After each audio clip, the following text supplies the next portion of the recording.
చాలాసార్లు అంటే ఆయన కలవడం అప్పుడప్పుడు, అంటే అప్పుడు వాహిని స్టూడియో వరుసగా 10 ఫ్లోర్లు ఉంటాయి. సో కలిసి అలా ఏఎం స్టూడియో, ఆయన మా సెట్కి వచ్చేవారు, నేను అట్లా ఫ్రెండ్లీగా ఉండేవారు. మా మేనేజర్ ఏమో నేను ట్రై చేస్తున్నానండి, ప్రొడ్యూసర్ కుదరట్లేదు, ఎందుకంటే పెద్ద ప్రొడ్యూసర్ కావాలి, మళ్ళీ సబ్జెక్ట్ మార్కెట్ అలా అలా అలా అలా ఎందుకు వెనక్కి వెళ్ళింది. ఆఖరి ఇంకా వదిలేసాను, సరే టైం వచ్చినప్పుడు చూద్దాం, మనం దాని గురించి ఎందుకు ఫీల్ అవ్వడం చెప్పి వదిలేసాను. ఈ అన్నమయ్య అనౌన్స్మెంట్ వచ్చింది, వెంకటేశ్వర స్వామిగా ఎవరో నార్త్ ఇండియన్ వాళ్ళని ఏదో చూస్తున్నారు అది అని చెప్పి న్యూస్ వచ్చింది.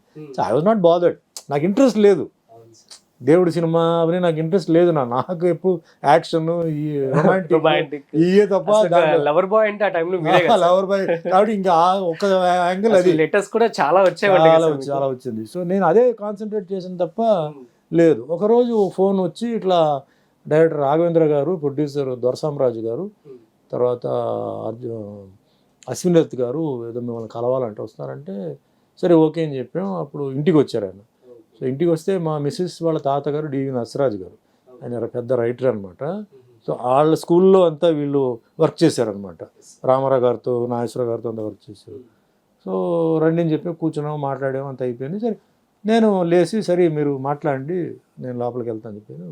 వచ్చిందే నీతోనే మాట్లాడడానికి, కూర్చోండి అన్నారు. నాతో ఏంటి ఏదంటే ఇట్లా అన్నమయ్య సినిమా ఉంది కదా, దాంట్లో వెంకటేశ్వర స్వామిగా మిమ్మల్ని. నేను నవ్వాను, సార్ మీరు కరెక్ట్ రాంగ్ అడ్రస్కి వచ్చినట్టు ఉన్నారండి, నేనేంటి అది చేయడం అంటే లేదు, ఇప్పుడు ఉన్న దీంట్లో మీరే చేయగలుగుతారు, ఆ ఫిగరు తర్వాత దానికి కొంచెం నియమాలు అవన్నీ చేయాలి, కష్టపడాలి, మీరే చేయగలుగుతారు అన్నారు. నేను చూద్దామంటే నేను ఆలోచిస్తాను, థ్యాంక్స్ అండి, నన్ను అది నాకు ఆఫర్ ఇచ్చినందుకు థ్యాంక్స్, కానీ నేను కొంచెం ఆలోచించాలని. అంటే మీరు ఆలోచించండి, చాలా మంచి సినిమా అవుతుంది మీకు లైఫ్లో, best producer, best director, best production, so ఆలోచించండి అన్నారు. ఓకే అని చెప్పాం. తర్వాత కాసేపు మాట్లాడాం, తర్వాత వెళ్ళిపోయిన తర్వాత మా ఫ్యామిలీ వాళ్ళతో, మా అత్తగారు, తాతగారు, అదే మిస్సెస్ తాతగారిని కూర్చొని మాట్లాడితే వాళ్ళు ఒకటే అన్నారు, వాళ్ళు వచ్చి అడిగారు కదా, నువ్వు వెళ్ళి అడగలేదు కదా, ప్లస్ మేకర్ ఎవరు, రాఘవేంద్రరావు. రాఘవేంద్ర అప్పట్లో టాప్ మేకర్, ఇప్పుడు ఎట్లా రాజమౌళి ఉన్నారు అప్పట్లో top maker, nothing to beat him, he won't compromise on anything. అందులో వెంకటేశ్వర స్వామి అసలు చేయడు ఆయన, కాబట్టి ఒప్పుకోండి అన్నారు. సరే ఓకే అని చెప్పి నైట్ పడుకున్నాను. నైట్ నాకు ఆలోచించి పడుకున్నాను. నైట్ నాకు తిరుమల పైన బంగారు పైన మండపం అవన్నీ నాకు ఎందుకో కళలు వచ్చి గంట శబ్దాలన్నీ వచ్చింది, ఒక పాజిటివ్ వైబ్రేషన్ లాగా వచ్చింది. సో మామూలు మా పురోహిత్ ఉన్నారు, వాళ్ళకి ఫోన్ చేసి ఏమంటే ఇట్లా ఎర్లీ మార్నింగ్ వచ్చింది, ఇట్లా అడిగారంటే ఒప్పుకోండి బాబు, మంచి సగుణం అది, ఒప్పుకోండి అన్న. సరే ఓకే అని చెప్పాను. ఫస్ట్ నేను చెప్పాను డ్రెస్ చూడాలండి, నేను డ్రెస్ వేసుకొని చూడాలంటే లుక్ ఎలా నాకు ముందు ఎలా చూడాలంటే డ్రెస్ రెడీ చేసి పంపారు 1 వీక్లో. సో డ్రెస్ మొత్తం వేసిన తర్వాత ఓకే అంటే మొత్తం చూసిన తర్వాత ఎక్కడెక్కడ కరెక్షన్స్ చేయాలో అది నేను డిసైడ్ చేసుకున్నాను. సో నెక్స్ట్ మెయిన్ పాయింట్ ఏంటి, మీసం తీసేస్తే మనం ఎలా ఉంటాం. హీరోలు మాకందరికీ మీసం ఉండి అలవాటు కదా, ఇప్పుడు హిందీ కన్నడ వాళ్ళకి ఏంటంటే మీసాలు లేవు, మీసాలు లేకుండా తమిళ్లో కూడా మీసాలు లేక, బట్ తెలుగు వాళ్ళు అట్లా కాదు, వన్స్ మీసాలతో అలవాటు అయిన తర్వాత అది లేకుండా ఎలా ఉంటుందో ఒక డౌట్ నాకు. సరే ఓకే చూద్దామని చెప్పేసి క్యారెక్టర్కి ఎలా మీసం తీయాలి కదా, సరే ఓకే అండి నేను చేస్తాను అని చెప్పి ఒప్పుకున్నాను. So first day normal response, Chandrababu Naidu గారు ఓపెనింగ్కి వచ్చారు. అప్పుడు ఓపెనింగ్కి వచ్చినప్పుడు నేను డ్రెస్ వేసుకొని మేకప్ రూమ్ నుంచి వస్తే అందరూ షాక్ అయ్యారు, అసలు గెటప్ ఏంటి మీరేంటి, సాక్షాత్ వెంకటేశ్వర స్వామి నడిచి వచ్చినట్టు అది ఇది కమెంట్స్ వచ్చింది. ఇవన్నీ మామూలుగా ఉంటాయి కదా, బట్ ప్రెస్ వాళ్ళు బాగా కాంప్లిమెంట్స్ ఇచ్చారు. అవును సార్. అండ్ ఇప్పుడు రామారావు గారి తర్వాత అండి ఇప్పట్లో మేము ఎవరిని ఇంత చూడలేదండి, మీకు హైట్, ఆ నోజు, తర్వాత అన్నీ భలే సెట్ అయిందండి, సినిమా కూడా హిట్ అవ్వాలని చెప్పి వాళ్ళు కూడా నాకు బెస్ట్ విషెస్ ఇచ్చారు. బట్ నేను ఆ సినిమాకి నేను అంటే చప్పలు వేయకుండా కాలుకి 8 నెలలు మీరు నేల మీద పడుకున్నాను. And as pure vegetarian, family life ఏమీ లేదు, నేను చేశాను. ఆ 8 నెలల్లో నాకు ఎటువంటి జలుబు, దగ్గు, జ్వరం అలాంటివి ఏమి రాలేదు. మార్నింగ్ 3:30కి లేచి 5 o'clock అన్నపూర్ణ స్టూడియోకి రిపోర్ట్ చేయాలి. సో 5 to 9 వరకు మేకప్, 4 hours పట్టేది మేకప్. 9 గంటలకే కిరీటం పెట్టేస్తే 1 గంట వరకు నేను తీసేవాడిని కాదు. అలాగే బరువు కూడా మరి అంతే అన్ని అలాగే ఆభరణాలన్నీ అలాగే మోసుకొని బ్రేక్ ఇచ్చిన తర్వాత వచ్చి అన్ని తీసి ముందు అరగంట సేపు పడుకొని తర్వాత లేచి మళ్ళీ భోజనం చేసి మళ్ళీ ఫ్రెష్ అప్ అయ్యాలి. అట్లా 8 నెలలు నేను దానికి వర్క్ చేశాను. సో 8 నెలలు నాకు మంచి ఒక అనుభవం. అక్కడ ఆధ్యాత్మిక విషయంలో అసలు గుడిల గురించి, దేవుళ్ళ గురించి, పూజల గురించి, మన హిందూయిజం గురించి ఇవన్నీ అప్పుడు ఏంటంటే అంటే పెద్ద పెద్ద పూజారులు వాళ్ళు రావడం సెట్కి దాని గురించి చెప్పడం. అట్లా నేను ఫస్ట్ టైం ఏంటంటే ఒక డిఫరెంట్ సబ్జెక్ట్కి నేను ఒక విజిటర్ అయ్యాను నేను. సో అట్లా మన మన అంటే పురాణాలు ఎలా ఉన్నాయి, గుడి మహత్యాలు ఏంటి, దేవుడు అంటే కొన్ని కథలు హిస్టరీ ఉన్నాయి కదా, అవన్నీ అప్పుడు నాకు అన్నీ చెప్పి నాకు చాలా వరకు మన హిందూయిజం గురించి మనం గ్రిప్ వచ్చేసి అవన్నీ నాకు వచ్చేసింది అప్పుడు ఆ టైంలో. కూడా రాష్ట్రపతి గారు మిమ్మల్ని ఆయన అప్పుడు ఏంటంటే రాష్ట్రపతి గారు శంకర్దేవ్ శర్మ. అవును సార్. ఆయన వెంకటేశ్వర స్వామి భక్తుడు. సో ఆయన ఏంటంటే న్యూస్ వెళ్ళింది, ఆయన నేను సినిమా చూడాలని చెప్పి ఆయన ఒకటే గొడవ. వీళ్ళు ప్రింట్ పంపించారు. ప్రింట్ పంపిస్తే ప్రింట్ కాదు, నాకు వెంకటేశ్వర స్వామికి ఎవరు యాక్ట్ చేశారు ఆయనతో నేను కూర్చొని సినిమా ఆయన ఎప్పుడు వస్తారో అప్పుడే చూద్దాం అని చెప్పాడు. సో నాకు ఫోన్ వచ్చింది అక్కడి నుంచి, పిలుస్తున్నారండి అని చెప్తే 2 days తర్వాత వెళ్ళాను. స్టేట్ గెస్ట్ కిందనే వెళ్ళాను. వెళ్ళి ఆయన కలిసాను, పక్కనే కూర్చున్నాం, సినిమా చూసాం, తర్వాత భోజనం చేసాం, మళ్ళీ నాకు సన్మానం చేశారు. సో అది ఒక మెమరబుల్ నాకు లైఫ్లో.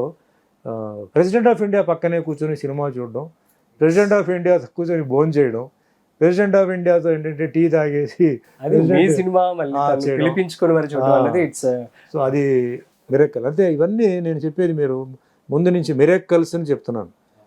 సో ఇవన్నీ గమనించాలి. ఏంటంటే ఇవన్నీ మిరక్కల్స్, మ్యాన్ మేడ్ కాదు ఇది, మనుషుల వల్ల కుదరదు ఇది. ఎంత డబ్బు ఇచ్చినా ప్రెసిడెంట్ ఆఫ్ ఇండియా ఒకరితో భోజనం చేయడం కానీ సినిమా చూడడం కానీ అది ఆయన ఇష్టం. ఆయన ఫ్యామిలీ తప్ప బయట ప్రోటోకాల్ ఉంటుంది, అలౌ చేయరు. సో ఇవన్నీ ఉన్నాయి. సో ఇవన్నిటిని బ్రేక్ చేసుకొని నాకేంటంటే నాకు భగవంతుడు అది ఇచ్చారు. అది నేను ఫీల్ అవడం మా తల్లిదండ్రులు వాళ్ళ పుణ్యం వాళ్ళు. ఎందుకంటే మా అమ్మగారు ఎంతోమంది పేద విద్యార్థులకి ఫీజు కట్టారు, బాగా చదువుతున్నారంటే శాలరీ యాజ్ ఇట్ ఈస్ తీసి అలా ఇచ్చి మేము ఆ నెల అంతా చాలా సఫర్ అయిన రోజులు ఉన్నాయి. అవునా సార్? సో నేనే ఎందుకు ఒక మూమెంట్ షేర్ చేసుకోండి సార్. అదే ఇప్పుడు ఒక వంట మనిషి మీ ఇంట్లో పనిచేసి కాదు, బయట ఎక్కడో వంట మనిషి కూతురు, ఆవిడ మంచి మార్క్స్. ఆవిడ ఏంటంటే బయట రోడ్డు మీద ల్యాంప్ ఉంది కదా, ఆ ల్యాంప్లో ఆ ఇంట్లో కూడా వాళ్ళకి కరెంట్ లేదు, వాళ్ళకి ఓన్లీ ఈ చిమ్ని గ్యాస్ లైట్ ఇంట్లో. ల్యాంప్ ఆ రోడ్డు మీద కూర్చొని ఆవిడ చదివి ఆవిడకి ర్యాంక్ వచ్చిందనమాట. సో ఆవిడకి మా అమ్మగారు ఏంటంటే హెల్ప్ చేయాలని చెప్పి fees, final fees, examination fees అంతా చేశారు. ఆవిడ తర్వాత ఆవిడ ర్యాంక్లో చాలా పెద్ద హై ర్యాంక్లో పాస్ అయిపోయి ఆవిడ అబ్రాడ్ వెళ్ళిపోయింది అనమాట. సో వెళ్ళిపోయి తర్వాత మళ్ళీ వచ్చింది, she came back, very high post she came and she met my mother and ఇంటికి కూడా వచ్చింది. అప్పుడు ఆవిడే నాకు చెప్పింది, నేను నా చిన్నప్పుడు నేను ఏంటంటే ఈ విధంగా నేను చదివాను, అదే మా అమ్మగారి పేరు చెప్పి ఆవిడ డబ్బులు ఇవ్వకపోతే నాకు ఎగ్జామినేషన్ కట్టడానికి ఫీజు లేదు, మా ఫాదర్ వచ్చి వంట మనిషి, సో ఆయన శాలరీ మా ఇంటి రెంట్కి వాటికే సరిపోయింది అండ్ ఇట్లా చేయడంతో జరిగింది. సో నేను అప్పుడు కొంచెం చిన్నవాడిని అయితే నేను అనుకోవడం అలాంటి చాలా చేశారు. ఆవిడ దాన ధర్మాలు చేశారు.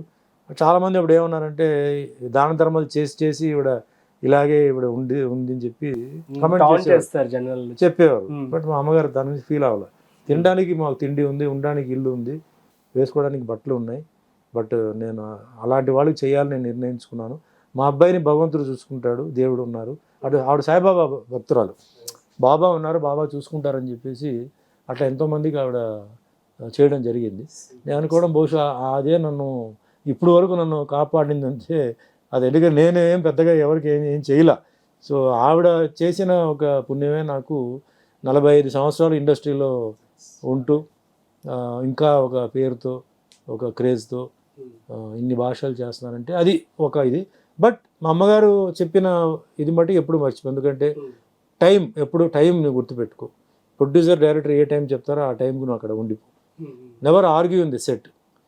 ఏ ఆర్గ్యుమెంట్ ఉన్నా నువ్వు ముందే చేసేసుకో. సెట్కి వచ్చిన తర్వాత ఆర్గ్యూ చేయవద్దు. సెట్కి వెళ్ళిన తర్వాత బయట ప్రపంచం మర్చిపో. నీ క్యారెక్టర్, నీ డైలాగ్, నీ పర్ఫార్మెన్స్ అక్కడ మాట్లాడు, ఫ్రీగా ఉండు, బట్ డివేట్ అవ్వద్దు.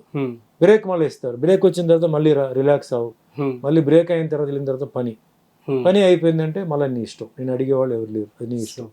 ఇట్లా కొన్ని గైడ్ లైన్స్ నాకు ఇచ్చారు. అంటే దీంట్లో. తర్వాత డిసప్పాయింట్మెంట్స్.